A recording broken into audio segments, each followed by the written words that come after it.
খুব তাড়াতাড়ি রোজাগুলা শেষ হয়ে যেতেছে, ঈদও কাছায় আসছে। ভাবছিলাম বাংলাদেশে যাই ঈদ করব, করতে পারবো না, কারণ আল্লাহ না চাইলে কোনো কিছুই সম্ভব না। ফ্যামিলিতেও এমন কেউ নাই যে ফোন দিয়ে বলবে অনেক বছর ধরে বাংলাদেশে ঈদ করস না, ঈদের আগে বাংলাদেশে চলে আ। আমরা প্রবাসীরা যদি সারা জীবনও বাংলাদেশে না যাই, ফ্যামিলির থেকে মন থেকে কেউ বলবে না যে অনেক বছর ধরে বিদেশ করতেছস, আর বিদেশ করতে হবে না, বাংলাদেশে আয়া পর।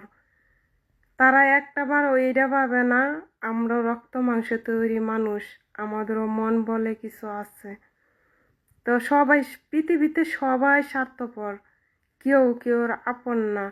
পাড়া প্রতিবেশীও যদি ফ্যামিলিকে বলে ওই মেয়েটা এই ছেলেটা অনেক বছর ধরে বিদেশ করতেছে, এখন বলো না বাংলাদেশে চলে আসো, আর কত বিদেশ করব, তখন ভাববে কি ফ্যামিলির মানুষ পাড়া প্রতিবেশীও তাদের দুশ্মন, তারা আর ভালো চায় না, যার কারণে এগুলা বলে।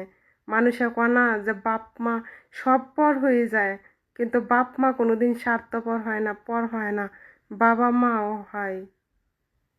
যদিও হাতে গোনা মানে স্বার্থপর হয় না যারা, তারা হচ্ছে মা, আর কেউ না।